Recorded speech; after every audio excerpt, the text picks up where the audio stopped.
Good morning students. Today we are going to start with 8th chemistry, chapter number 9, carbon. Carbon, as it is present in every living being, it is a very important element.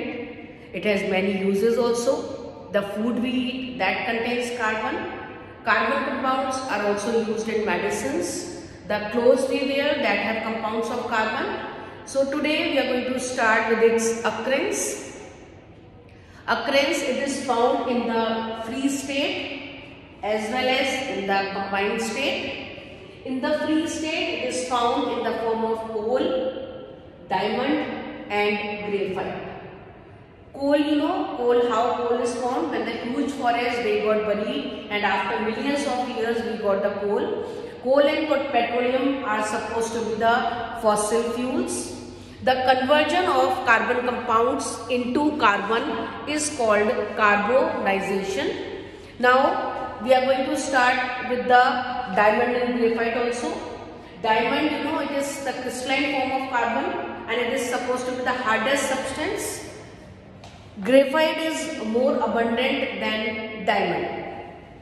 In the combined state, if you will see that it is found in the form of natural gas and petroleum, carbon dioxide, living organisms and minerals.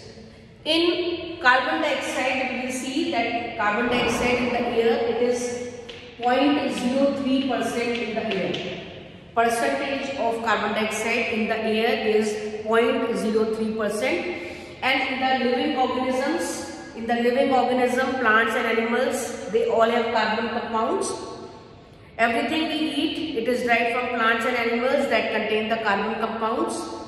Essential ingredients of the food are carbohydrates, then fats and vitamins. Then minerals. In the minerals, we will see that in the CaCO3, compound CaCO3, then another compound CaCO3 dot MgCO3. The term for that is dolomite. Dolomite is MgCO3 dot CaCO3, and that is also it is the combined state of carbon in which the carbon is present. In the natural gases, we will see that it is methane, mainly natural gases, mainly methane that contains the carbon. So natural gas and petroleum contain mainly hydrocarbons, that is compounds which have only carbon and hydrogen. Natural gas is mostly methane and petroleum is a mixture of various hydrocarbons.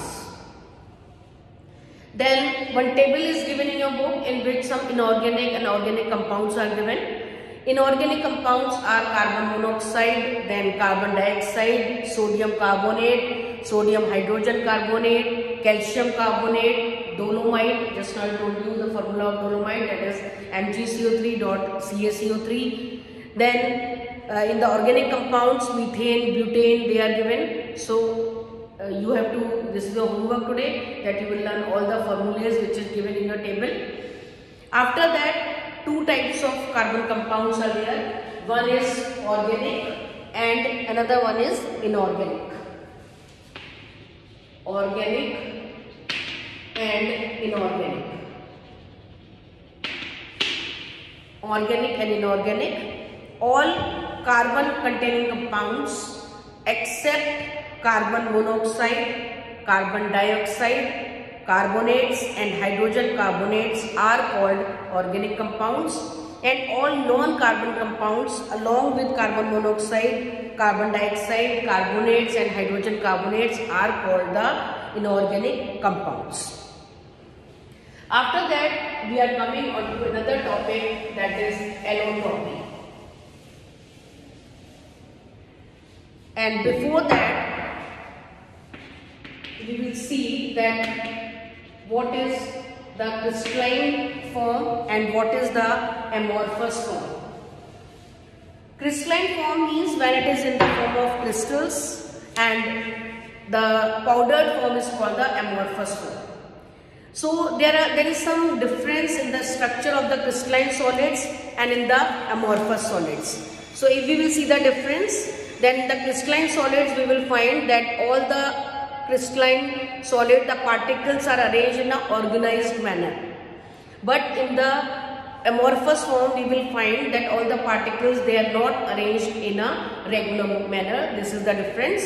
Second difference, when we cut the crystalline solid, then the sharp edges will come, and when we cut the amorphous solids, then no sharp edges will be there.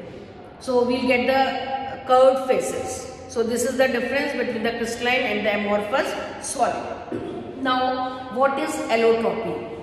Phenomena of some elements existing in different forms. I repeat, phenomena of some elements existing in different form is called allotropy, and the term allotropy is derived from a Greek word that is allos. Allos and tropes.